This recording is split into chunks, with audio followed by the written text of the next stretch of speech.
Hey guys, so I saw a video about someone turning their room into a dark world, and I really liked that idea. So I took it. Credits to them though. But I'm not gonna waste time. Let's go. So just Chris and Susie would start off in the blanketed maze. It would be a maze that is almost purely dark, but bits of light would peek through the top.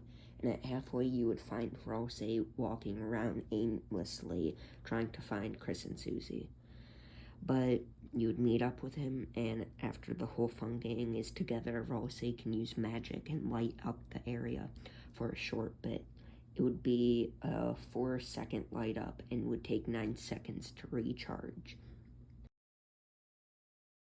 The only fight that would be in the maze would be Nightlight, spelled Nitelite, with the light and dark type. They like Bibliox. I don't have any religious textbooks or anything, but they would be special ones based on normal books because, I have so many. They don't like being turned off, and the act is check, Brighten. Brighten gives 20% mercy, and Brighten All, a group act that's 70% mercy and 20% to the others in the battle. It's in battle with itself, or one other nightlight, or 2 other nightlights. After a bit of more walking around, you get to the Pillow Fort. It's a kingdom made out of, pillows, with the citizens being called Snuglets. They would talk about some sort of dark and spooky monster roaming around the maze. Once you leave the Pillow Fort, you get a clear path to the end of the maze. And then, all the light leaves, and it takes form, and a battle starts. The gimmick is like the Jackenstein fight, but with an extra challenge of taking 10 damage a turn. Wait, what does that say? Darker yet darker? Huh, that's weird. The attacks are a simple maze with darkness chasing you. Though it seems easy to get TP, you have to go off the main path, and that means the darkness could get you. Each bit of light gives 5% TP. The acts are Chris's act, which is Flee, that makes the soul faster, and they also have Unleash for 80 TP. Susie's act is Buffin, that makes the party take 40% less damage for the next turn. And Rouse's act is Light Up, that makes the darkness move slower.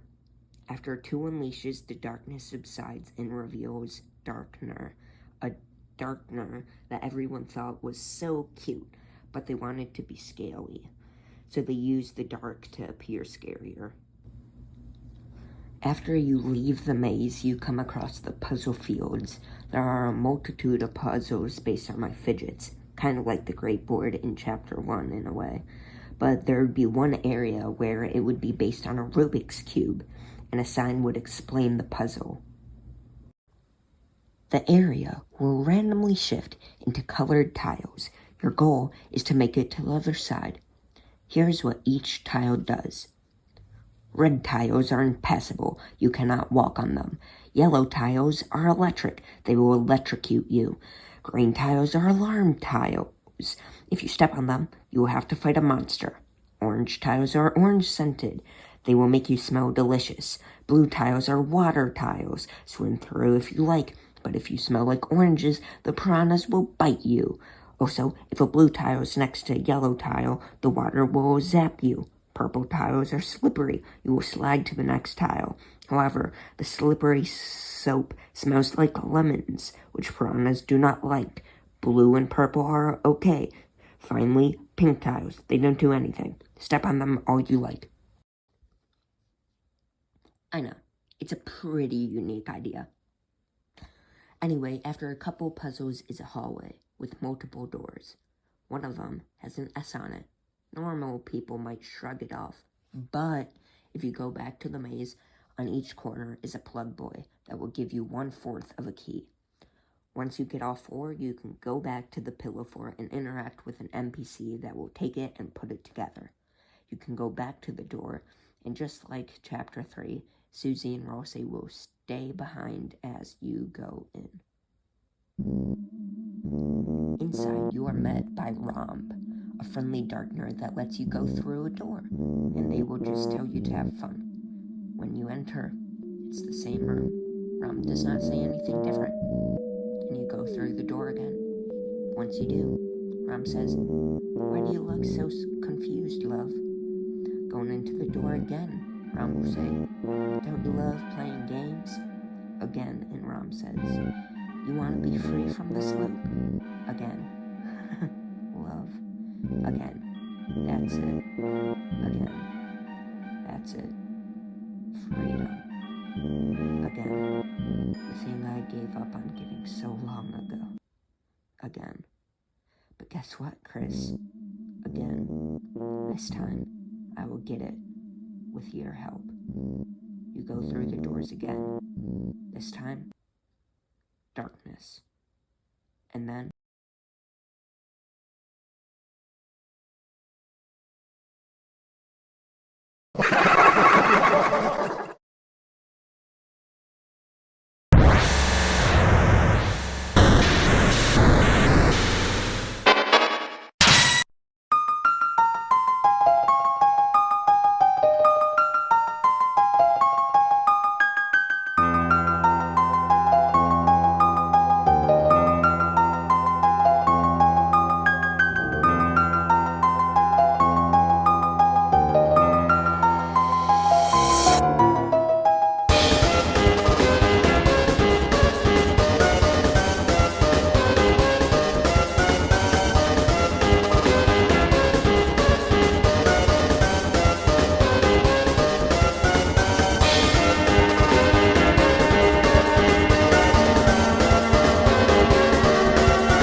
your only act during the fight is Shake Wire, which gives 9 mercy. Depending on how the battle ends, you get the power plug from sparing them that gives plus 5 defense and gives you 20 HP back a turn.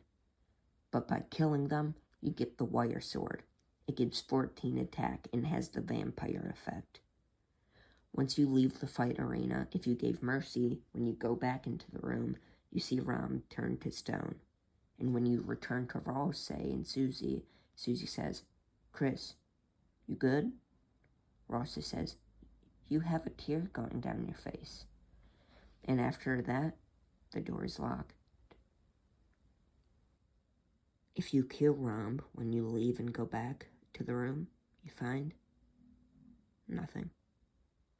You leave, and Susie says, Chris, you okay?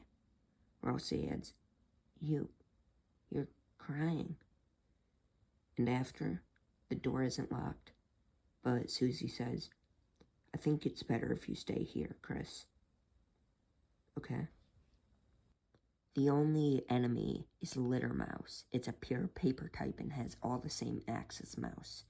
They're in battle with one other Litter Mouse or two other Litter Mouses. Litter Mouses? Litter Mice? They are based on all the scrapped paper in my trash can. Each little drawing on it represents something. The Deltarune symbol represents the fact I, draw Deltarune stuff. The smile is because I like drawing goobers, little guys. And the scribbles is a reference to when I mess something up, I just scribble on it and scrap it. Near the end of the puzzle fields is a little town with a shop. The shop is called the Switch Shop. You can get the Power Juice plus 190 HP and attack up for 550 dark dollars, and the Charged Juice plus 200 HP and the Soul Speed up also for 550 dark dollars. For 450 dark dollars, you can get the Controller Axe plus 10 attack, and 90 dark dollars gets you the Screen Block plus 6 defense. Talking to the shopkeeper, their name is Switch, reveals that they had a business with Swatch called the Swatch Shop. Tongue twister. But Swatch moved. And if you compliment Switch's outfit, they say that Swatch was a great clothes designer and made it for them. When you leave the town, you get to the Forgotten Forest, a foggy and dark forest where Rousey's light up comes back.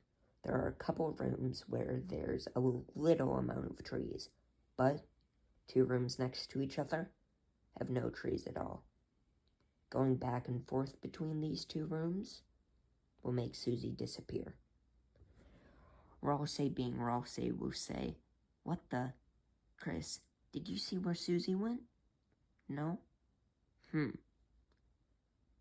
I guess we can only close our eyes, think about what Susie is doing right now.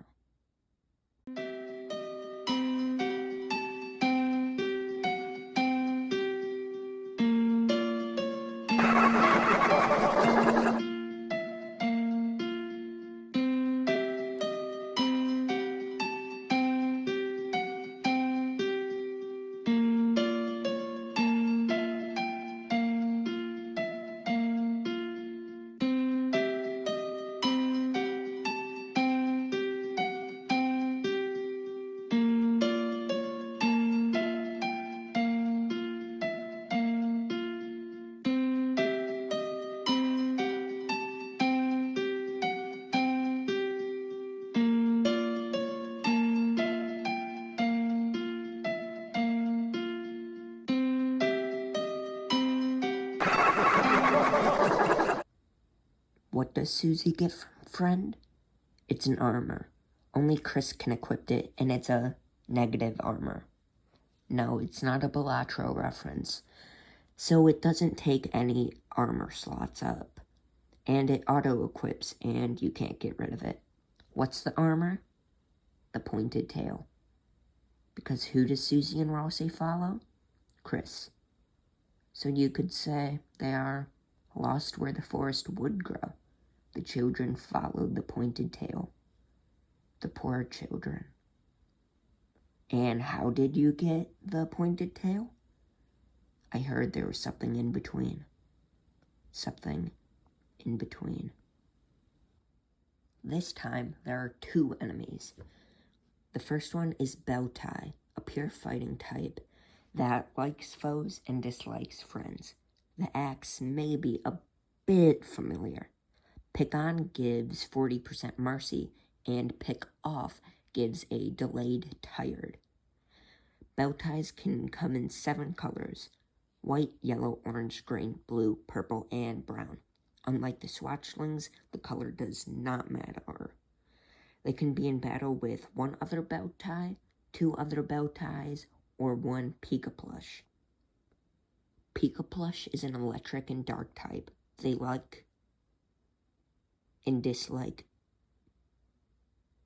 The only act besides check is care for. That gives 35% spare. It can be in battle with 1 bow tie by itself, most common, or 1 other Pika plush. At the very end of the forest is the fountain. So you would go up to the fountain, and then right behind you, you hear something. The fun gang looks over, and there's the knight. Ralsei says, "Just run, Chris. Go to the fountain." The knight plunges their blade into the ground.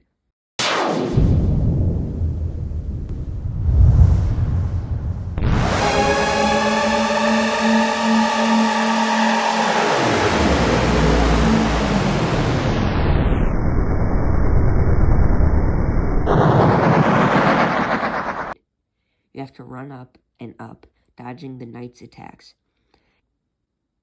But it never seems to end. The knight's attacks get harder and harder to dodge. Once you get hit 4 times, you fall. Down, and down, and down. You hit the ground. Both Susie and Ralsei are down. The Titan isn't out yet, but there's nothing left to do. So, a battle starts. Just Chris against the fountain. No matter how much damage any party member can do, the fountain takes no damage. It's too tough. After 2 turns, Ralsei gets up. "Oh, Chris, there isn't any reason to run, is there?" And Ralsei joins the battle. The fountain cracks, and more of the Titan shows. After 2 more turns, Susie gets up. "Ow, man, what the..." The screen pans up. The fountain cracks more and more. Then the whole thing is cracked. And boom, the fountain explodes. Rocks and rubble flies everywhere. The dust pans out and the Titan is born. Just like the Darkner fight, the shadows cut deeper, yet deeper. TP is reduced outside of minus 20 HP to the whole party a turn, so the power plug is very nice for this fight. All of the normal acts are the same from the Darkner fight, but they all cost 6 TP each. Unleash costs 70 TP. But that's less than the Darkner fight. Yes, because not counting defending, you get 10 HP normally around from the light coming off the Titan, and it takes 3 unleashes for its defense to go down. Once you do that, Susie throws you in the Titan, but this time, as you're falling down, you have to dodge the tentacles and Titan spawn inside the Titan. After a bit, Chris/you light up, and the Titan is gone. Susie and Ralsei are far above you, but once you go up with them, you meet them, and you close the fountain.